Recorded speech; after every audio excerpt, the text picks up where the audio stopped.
if you want to call it a fight, was Floyd Mayweather. He was back.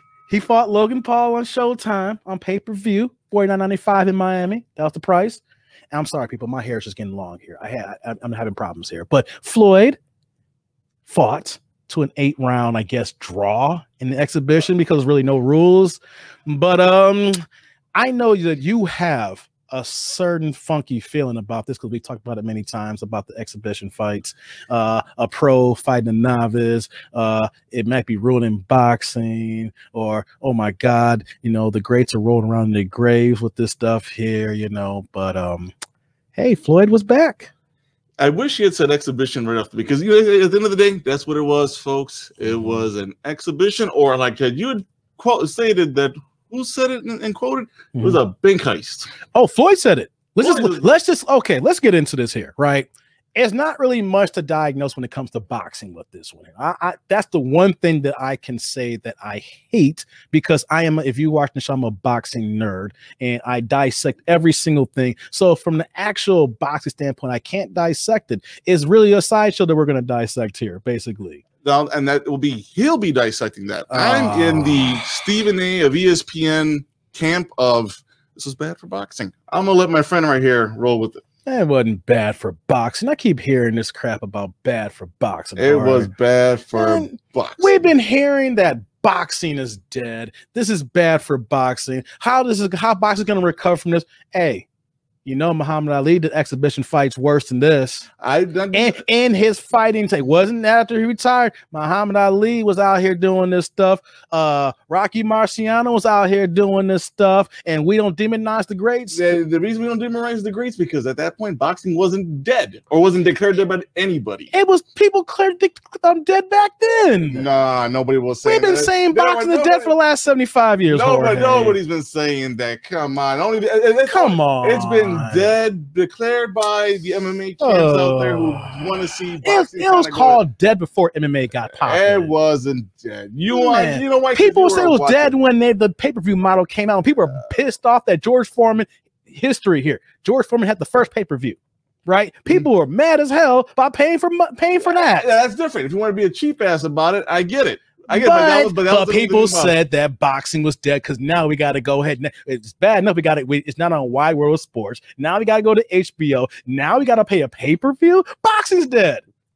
They said that 20, 30 years. That's actually 30 years ago now. The point I'm saying, Jorge, is that every time something happens, boxing is dead. And you know what? Floyd sold 1 million pay-per-view buys. He sold over $30 million in his trunks. There was how many people in the stands? I think they said it was like over 29,000 people that came to the stadium. So Floyd got a cut of that too as well. Not to mention that whatever overseas, whatever license fees that happened here.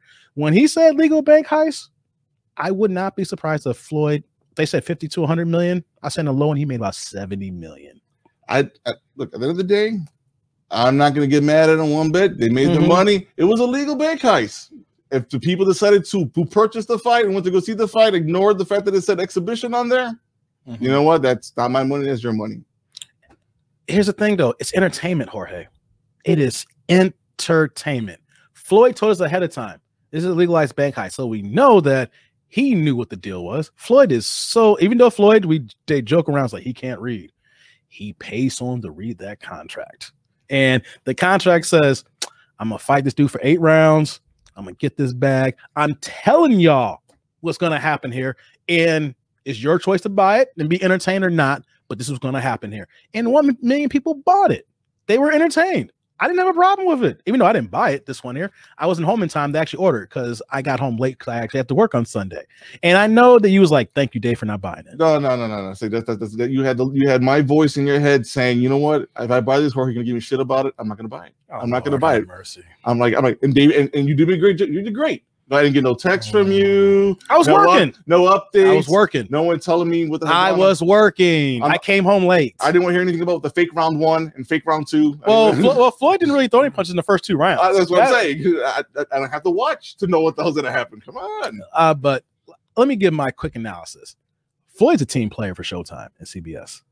Well, he's a businessman first. Yep, and businessman. When I say team player, At the business level, he's a team player. Ultimate team player. I want to give this really fast to break this down here. Floyd left HBO because HBO's giving him one fight. They'll give him huge fees to fight. He was making $30 to $50 million a fight, and that's all said and done. But they only do it on a fight-by-fight basis. CBS Showtime, came with the astronomical 6-fight, $250 million contract, which was actually more than that when you had the Manny Pacquiao fight in that thing, right? Sure. Floyd has been loyal because here is Showtime CBS saying, hey, HBO ain't going to treat you right, and we know what you're doing. We respect you in here. So what happened? Floyd's been with Showtime CBS since 2013, and they have made a lot of money together. Reason why I say that, though, because his last exhibition fight, Showtime wasn't involved in when he fought that Japanese kickboxer that was like 120 pounds. And Floyd made about 20 million, but it was like, it's not Floyd Mayweather type. It was 2 rounds, so I guess it was Floyd Mayweather big heist money. But Showtime got involved in this one. You know why? Because they signed the Paul brothers. So when you look at this fight, that Floyd didn't throw punches the first 2 rounds. I can't remember, it was in the round 4 or 5 when Floyd landed this nasty punch. Logan was down. Floyd hooked his arm, and then he was held him up. And you can see a little bit talking his ear. And then when he kind of got back up, and then of course the bell ring. I don't care what anybody says. Floyd held him up. It was a business decision. And here's the thing. It was a business decision to hold him up. Here, let me break this down really fast. Why it's a business decision. Showtime gave the Paul brothers a gang of money to leave Triller because they helped establish Triller. And then Showtime's like, we got that legacy money. Even if we only make $100,000 profit, that's better for us than you make $100,000 profit because you putting everything into it. So Paul brothers, come on by.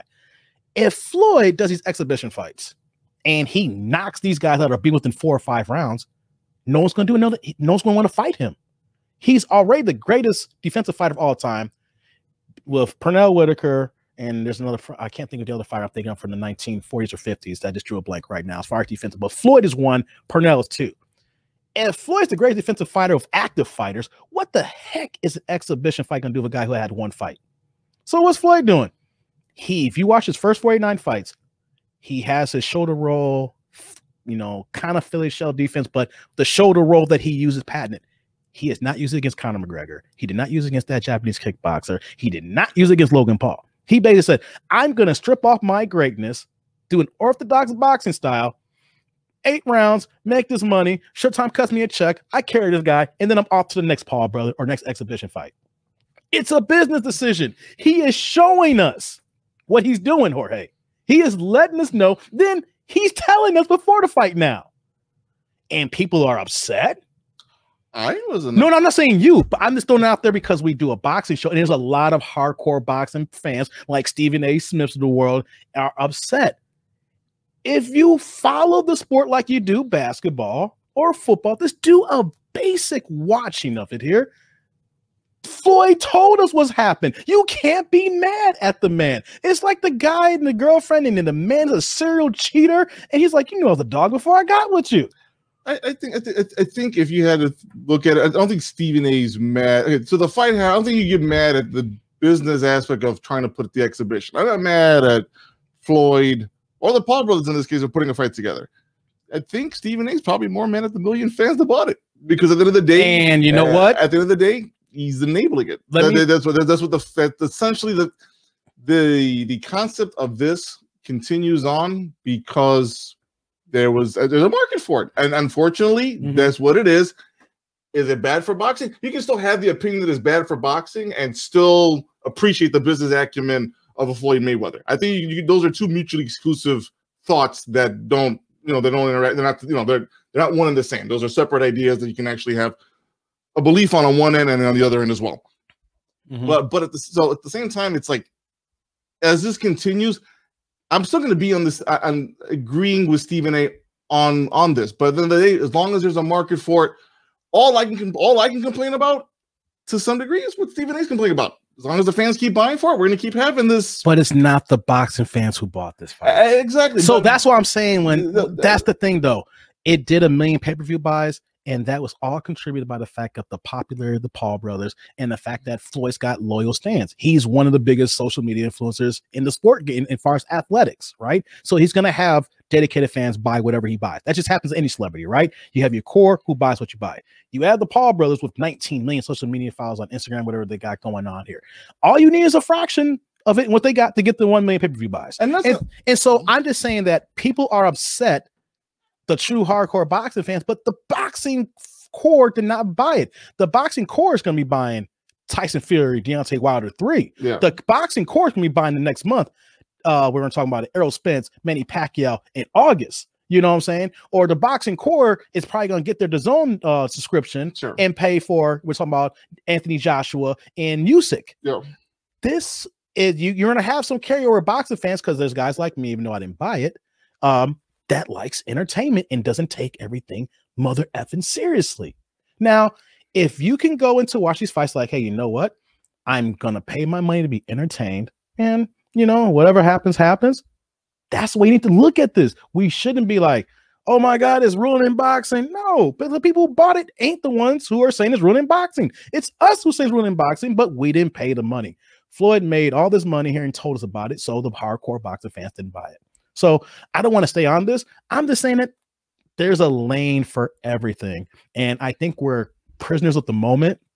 And if we had social media back then when the greats were doing exhibition fights, they probably been criticized just as much as well. But the fact that we don't have social media, so our greats don't get villainized in the pathway to get villainized now.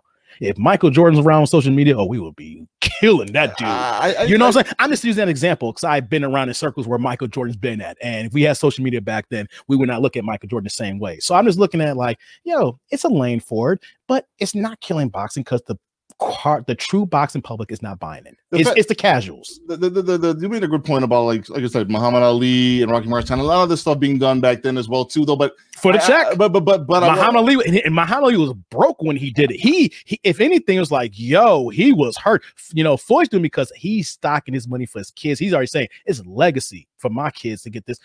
Ali was just broke. He was desperate when he did it. So I definitely like to. Just one of those things. I wish we, if I knew we were going to bring it up from that angle, I wish we had done the preparation. I would have loved to dig up some old press clippings and stuff to see. We can come back to this. We can come back to yeah. Just out of curiosity, because I think that's an interesting point, and I think that's as someone who follows boxing but maybe didn't follow that aspect of it, the exhibition aspect of it. I would love to have understood what the press wrote about it or something, because that's interesting. All right.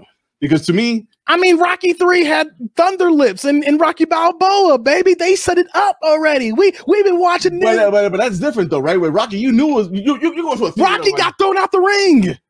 Damn right. Hey, Thunder Lips press Rocky out the freaking ring. And by the way, Rocky 3 is the best Rocky of all time. Rocky 2, man. Rocky 2 was that. Know why? Mr. T. No. Come on, Adrian. You need a real man. Nah, Mr. T, man. Rocky 2. Easily Rocky 2. Nah, man. Nah, Mr. T, man. After he killed Paul, not Paulie, but what's his name? Rocky's trainer. He technically killed him, you know. He gave him a heart attack. Nah, Rocky 2, man. That's easy. Paul's like, Rock, tell me, what you scared of? The man kept coming. We don't want that smoke. We don't want that guy.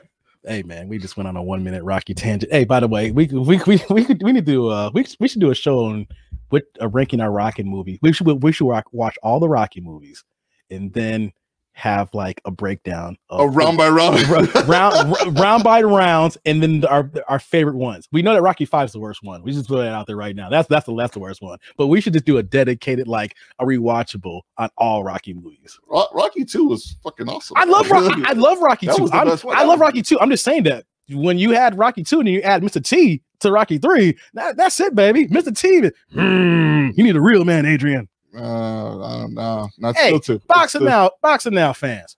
Rocky 2 or Rocky 3. All right. Because light up the comment section, folks. I am a Rocky 3. It's all about Mr. T for me. All right. I'm just gonna keep it 100. Mr. T and Thunder Lips. That's different. AKA Hulk Hogan if you ain't seen it.